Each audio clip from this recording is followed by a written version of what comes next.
What's going on, guys? JSGC here, and we are here for another Manchester City transfer video. Today we're going to be doing a transfer review for the summer 2021 transfer window for Manchester City. Plenty for me to talk about, but before I do, make sure, like always, if you are enjoying the content, you want to help to support my channel, and do subscribe, press that red button, press the bell, and put your push notifications on.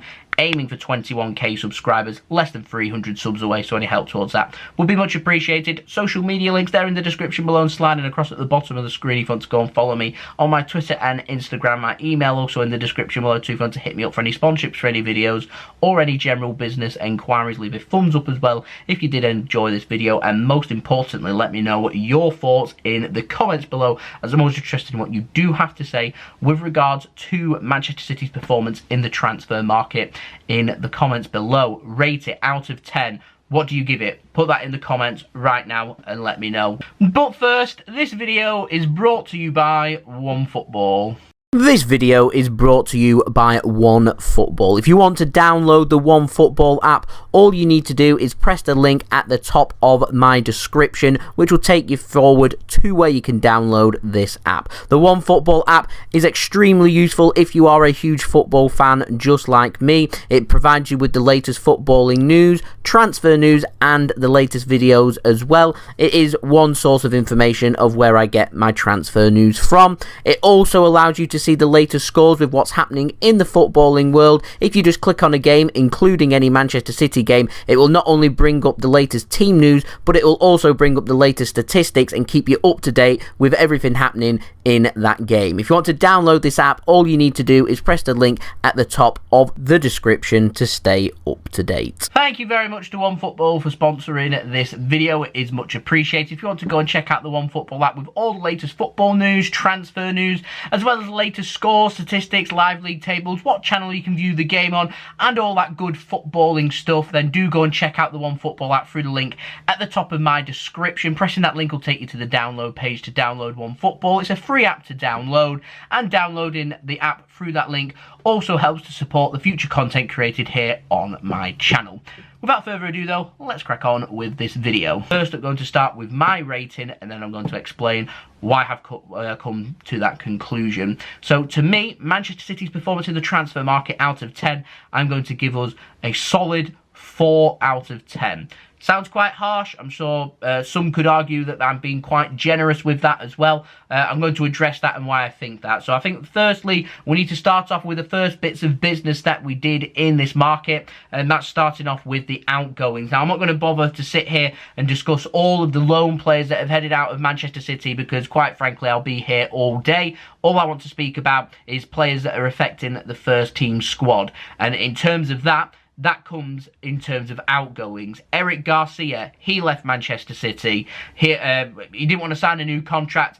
I'm fine with that. He's got his move to Barcelona that he wanted. I'm sure not in the circumstance that he was looking for, but there we go. I've not lost any sleep over Eric Garcia leaving Manchester City. I think he's a good, high-quality young player. Not too sure if he had what it takes to succeed in the Premier League, but we only had him solid for a season before he made his decision that he wanted to leave. So, yeah, I just don't feel like we were really ever given the proper chance to see if he could succeed. And once he's made the decision that he didn't want to be here, I feel like, yeah, we probably should have sold him, if I'm completely honest, but that never came last summer, so he leaves for free this summer. And Sergio Aguero, a player that we did want to put on a new contract, I think he's looking for something more long-term, looking for 2 or 3 years, which is ended up what he's got from Barcelona instead, and so he's left Manchester City. We lose Sergio Aguero, one of our best strikers ever, Man City's all-time top goal scorer, the legend himself, done everything for Manchester City. He leaves, and what he brought to the dressing room, what he brought to the team, to the fans, the confidence when you see him come on the pitch. If you need a goal, you want Aguero coming onto that pitch, and what we've lost is irreplaceable to us. And so when we're speaking always about, can we find that Aguero replacement, can we find that long-term Sergio Aguero player to come into the squad to fill his boots, quite frankly, there is no player out there that could fill what Sergio Aguero has done and brought to Manchester City. He cannot be replaced. However, we were looking for an attacker, a player that can score goals, maybe not doing the job that Sergio could do, but certainly a player that could sit at the top of our front line, that had come out and score 20 to 30 goals every single season. That's the player that we needed. And we haven't done that in this window, so it's impossible for me to give City a high rating because that hasn't happened. That, to me, should have been priority number one before anything else. When did we know Sergio Aguero was leaving? Well, the fans were informed of this in spring. The decision will have been made weeks, if not months beforehand. Players will have known that Aguero was leaving. And so City have had a long time to sort out a player that could come in and lead our front line. And, yeah, we just seem to have put all our eggs into the Harry Kane basket is what's happened this summer. We've been speaking about Harry Kane for months and months and months, and we've been trying and trying to get something sorted with Tottenham to make this transfer doable. I think we relied upon the fact that we've worked with Tottenham before when signing players, particularly with Chicky and Khaldoon as well, leading Manchester City's negotiations with transfers. We've negotiated and we've dealt with Spurs before over Walker. We know that Tottenham drive a hard bargain. We know they're a difficult negotiator with Daniel Levy leading the front. We know that's a difficult thing for us to get done, and City have gone on the approach to be patient, to grind Tottenham down to them, to get to a point where they're going to say, actually, we will sell. And what City like to do is make it look like Tottenham and Daniel Levy are getting a really good deal, whilst also getting a good deal for ourselves with paying money that we're happy to pay. Now, I feel like the Kyle Walker situation was a little bit different to Harry Kane, because Kyle Walker kind of was replaceable for Tottenham Hotspur. They've got a good amount of money at the time, £50 million for him, got a fairly decent amount, so Tottenham felt like they were getting a good deal there. And whilst Kyle Walker's a fantastic player, there are other players out there that you can bring into your squad that can offer maybe not as good a quality, but certainly the next level below, which is a very high, good standard for what Spurs would be looking for, while still making money as well. However, with Harry Kane, the situation was a bit different, because not only are we talking a lot more money, we're also talking one of the best strikers in the world leaving Tottenham Hotspur. They're a club that don't have Champions League, so I wouldn't imagine, and they don't have, what, £500,000 per week to be able to offer players either. They're not going to do that. They're not going to put themselves into a financially difficult situation, considering they've just got themselves their brand new stadium as well only a couple of years ago. They're not going to put themselves into that situation to make that happen. And so, if Man City were to sign Harry Kane, it was always going to be for a lot of money, and for Tottenham, their stance was very simple. They cannot replace Harry Kane. Well, we can't replace Sergio Aguero, but we've decided to let him leave anyway, which in my opinion was a mistake. I could also classify it as not a mistake, because he is injury prone. We could see him for Barcelona. He's currently injured right now, and that situation wouldn't have been any different at Manchester City. But like I said, just having his presence in and around the stadium, around the team and everything, to me was invaluable. We haven't got that now to be able to offer, and because of that now, we haven't brought in a striker either, which to me was a poor bit of business. It's not just the Harry Kane situation was dragging our heels and being too slow. It was the fact that we'd not even considered any other player other than Harry Kane. It's always been, we're not interested in this player, we want Harry Kane. And in that time, we've seen Romelu Lukaku joined Chelsea, £97.5 million, a fee that was still always going to be less than what Harry Kane would have cost, because he still had 3 years left on his deal, and Tottenham would value him at north of £140 million. City willing to go up to around £125 million, so we still always was short. We've seen other players, Lionel Messi, where he'd left Barcelona, contract was up, free contract there for us. We chose not to pursue Lionel Messi. The stance was always, we want Harry Kane. Cristiano Ronaldo became an option, and even then, once the Harry Kane situation had disappeared, we still then said no to Cristiano Ronaldo. We didn't want to pay Juventus a fee. Quite frankly, we were being cheeky about it. We were being cheap, whereas other clubs weren't willing to do that. They was willing to execute and get them deals done. And we haven't. We haven't been ruthless enough when it's come to trying to sign a striker this summer. That is one of my biggest criticisms for this summer window. If we wanted a striker, we should have been hell-bent on getting that done and done everything in our power to make sure that happens. And if that isn't Harry Kane, then it is a suitable contingency, and instead we just seem to have dismissed everything and just gone for Harry Kane, and when that hasn't happened, continue to dismiss things and then pursue with what we've already got, which in the long term, again, we don't know if that is the correct decision or not. It could be a blessing in disguise. We could have a fantastic goal scoring season, everyone chips in with lots of goals, and it could be the season where we see players like Ferran Torres, like Gabriel Jesus, like Raheem Sterling really come into their own, and they certainly have the capability, so I can understand the club's stance with doing that. However, why we spent all summer chasing Harry Kane. I think there's a reason why we wanted Harry Kane. We know that we need a goal scorer, and we haven't done that. I don't really understand why we haven't gone out there and made it happen. If there was a situation with Tottenham over £15 million to get it from £125 million up to £140 million, why didn't we walk away sooner? And if there wasn't an issue, why haven't we paid it? Quite frankly, it's getting to a point where if players don't have release clauses, we're finding deals very difficult to negotiate. Koulibaly walked away from it last summer. Look to the summer before. Jorginho walked away from it because other teams were willing to pay more. But 9 times out of 10, we're going to find out there's going to be teams willing to pay more. There's always going to be a team willing to pay more when we run our transfers like how we do, which is it's a good stance that we have in doing it because we're not getting ripped off. However, it makes it very difficult for us to negotiate because we just walk away like we did with Ronaldo. As soon as United were interested, we were like, nah, we're not interested. And so we end up missing out on a world-class player in Cristiano Ronaldo. A bit more ruthlessness there. I feel like we could have had Cristiano Ronaldo. But if we were going to be ruthless, I feel like we'd already have Harry Kane. But we haven't. And we have to face and deal with that. And people speak about Erling Haaland. Again, it becomes very difficult. Yes, he'll have a release clause next summer. Makes life difficult with us negotiating with Borussia Dortmund. You just say you're activating his release clause. The problem comes, you're speaking with his agent. We won't be the only club willing to pay his release clause. And there will be clubs out there willing to pay more. And I reckon there'll be clubs out there willing to pay a lot more than what City will. So again, makes that situation very difficult for us, and we're in this situation because we've allowed it. And we shouldn't be in this situation, but there we go. And so that's automatically taken the window down from a 10 out of 10, which we know what we need, automatically down, I would say, to a 6 out of 10, because we haven't got a goal scorer signed in our team. There is a lot of reliance, and I'm confident the players can do that. However, if players like Ferran Torres, like Gabriel Jesus, like Raheem Sterling don't find 15, 20 goals each between them this season, then we're in a situation where every single time City fail to score, we're going to say, should have signed a goal scorer. That's the situation that we're in now. And like I said, it's our own fault that we're in this situation. Well, not us directly, but the people in charge of Manchester City's transfers. Left back, we know that's a situation that's needed addressing. We know that's needed addressing for years, and we've chosen again not to address that. To me, it makes it more astounding because we knew the situation surrounding Benjamin Mendy. We knew there was the potential of something blown out of water.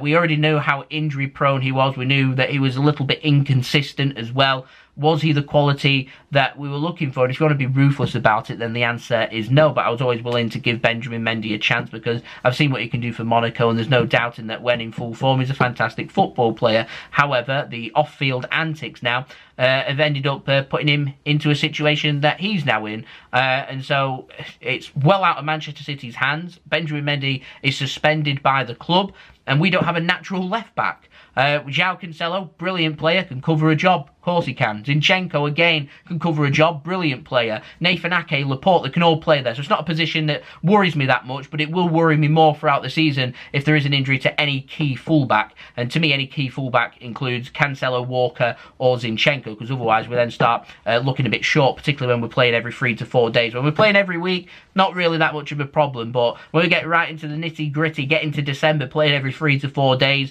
you're playing in all kinds of competitions, you're playing for stuff, there's competitive games going on left, right and centre. Fatigue and injury has a big impact on players, particularly going into the winter. We came out smelling of roses last winter, and I've got all my fingers crossed that we do that again this winter heading into the summer, because we need that. That is what we need. If we want to have a successful season, we need our players to stay injury-free. If we do, we can compete with anybody on our day, because we're a brilliant team led by a brilliant manager in Pep Guardiola. However, striker, left-back situations we already know about haven't been addressed. So that's taking it down from a 6, we've not addressing the striker issue, down to a 4. Now, the only thing I want to speak about is the business that we have done and why we're not at a 0 and we are at a 4. Brilliant bit of business, Jack Grealish. First thing I'm going to mention, price, £100 million, 100% homegrown English premium on that price. Is Jack Grealish a £100 million player?